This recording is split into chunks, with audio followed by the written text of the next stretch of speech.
манай Sexy Science Project-ийн анхны дугаар эхэлж байна. Манай project-д маань дугаар болгоно 4 төрлийн зочин орно. Scientist, эрдэмтэн, expert, мэрэгжилтэн, artist, тэгээд comedian гэдэг ийм 4 зочинтой. Тэгээд за эхлээд эрдэмтнээ танилцуулъя. Энх болтын Базар Аригчаа, молекулын генетикээр мэргэжсэн биотехнологич, доктор. За дараагийнх маань эксперт буюу мэрэгжилтэн Энх Мөрөн байна. Манай артист номин төгсөн байна. Одоогийн байдлаар бол Instagram дээр 27,000 дагагчтай. За тэгээд comedian Ravioli хүмүүс хараад таньж байгаа. За би анх удаа ингэж магтаалж үзэж байна.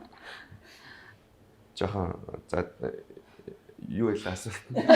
Тэгээд нөгөө манайх гэсэн чинь нэг юм тэтгэлгийн ном авчирж өгөөд анх удаа штэ. Тэгээд за ахын ч өнгөрсөн чи л одоо тэтгэлэг авдаа гэдэг тэгэхгүй. Тэгээд тэрнээс хойш ингээд судалж эхлээд баг тэр номыг чинь би баг 15 жилийн дараа гаргасан байхгүй. Тэг яг би бол шаардлагаар онц сурсан гэдэг байхгүй. Тэг гадаадд тэтгэлгээр сурахын тулд онц сурсан. Гадаадд тэтгэлгээр сурахад тий ер нь бол эгээс дээш оноотой байж тэтгэлэг авнаа тий. Тэгэхээр бол яг одоо цаашдаа тэтгэлэг авъя гэж бодож байгаа хүмүүс бол онц сурахаас өөр аргагүй л болчихж байгаа байхгүй. Тий.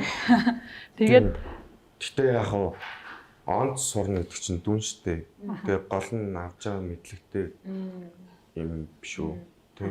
Тэнгүүд л тэгэхээр онц сураад амар хуулаад тэгж юу яаж яжснаа тэгэл тэтгэлэг аваад тэгэл хөвддөг жишээ нь зөндөө. Тийм хоёр тал. Одоо ингээд хайлт хийхэд л одоо Базар Аригчаа их болдгийг бичгээд л одоо юу те тэр интернетэд миний тухай ямар мэдээлэл байх вэ? Тэр чинь л чиний түүх байхгүй юу?